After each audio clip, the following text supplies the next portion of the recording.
नमस्कार दोस्तों, चलिए आपका स्वागत है Shadab school of English and GK GS में। आज मैं स्पोकन पॉइंट ऑफ व्यू से 13th क्लास अपलोड करने जा रहा हूँ, आपके सामने पेश कर रहा हूँ। आज मैं दो एक्सप्रेशन को लेकर बात करूँगा कि जब उस तरह से वाक्य आपको इंग्लिश में कहना हो तो आप किस तरह से बोलेंगे।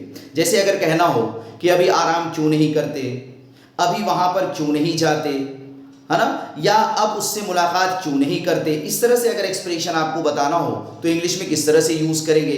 या फिर अगर आपको इस तरह का एक्सप्रेशन बताना हो कि मेरा इरादा उसकी मदद करने का था या उसका इरादा, है ना, उससे मुलाकात करने का था, अगर इस तरह से आपको बात कहनी हो तो किस तरह से इंग्लिश में करेंगे, इसी चीज़ पर मैं बात करने चाह रहा हूँ। वीडियो अगर अच्छी लगे तो सब्सक्राइब कर लीजिएगा, बेल आइकन प्रेस कर लीजिएगा और अपने दोस्तों में शेयर करना भी नहीं भूलिएगा।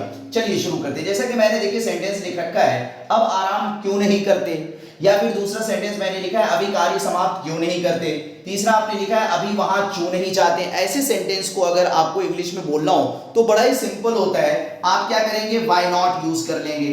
क्या करेंगे, व्हाई नॉट यूज करेंगे और फिर वर्ब का फर्स्ट फॉर्म लिख देंगे, और अगर ऑब्जेक्ट है तो ऑब्जेक्ट लिखेंगे, और लास्ट में आप क्या कर लेंगे, एडवर्ब वगैरह है तो उसे यूज कर लेंगे।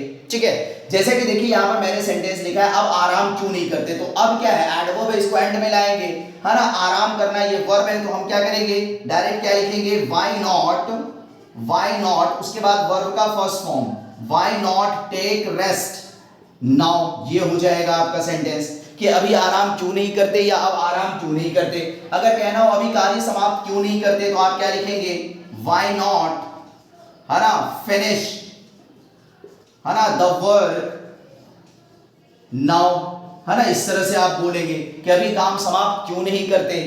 तीसरा सेंटेंस देखिए मैंने लिखा है अभी वहां क्यों नहीं जाते, तो आप क्या बोलेंगे, why not go there now, अभी वहां क्यों नहीं जाते। कितना आसान है ना बोलना। तो इस तरह से जब एक्सप्रेशन आपको कहना हो तो सिर्फ व्हाई नॉट यूज करेंगे और उसके बाद वर्ब का फर्स्ट फॉर्म लिख देंगे।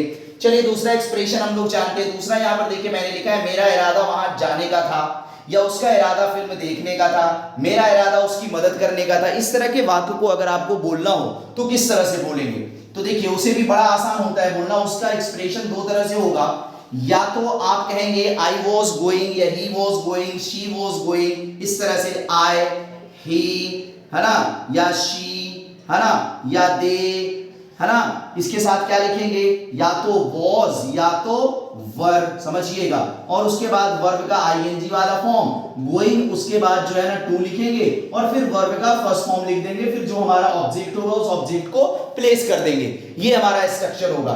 जैसे मैंने लिखा है मेरा इरादा वहां जाने का था, तो इसमें हम लिख सकते हैं या बोल सकते हैं क्या, आई वॉज, है ना, गोइंग टू, है ना, मेरा इरादा वहां जाने का था, है ना। तो आप इस तरह से कह सकते हैं आई वॉज गोइंग टू, है ना, visit there.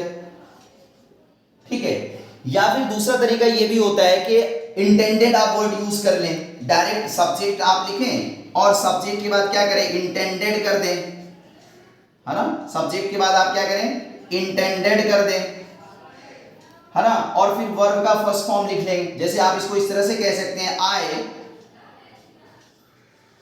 Intended to go there, आप इसे इस तरह से भी बोल सकते हैं, मेरा इरादा वहां जाने का था। जैसे और देखिए सेंटेंस आपने लिख रखा है यहां पे, समझिएगा, उसका इरादा फिल्म देखने का था, तो आप कह सकते हैं ही वॉज गोइंग टू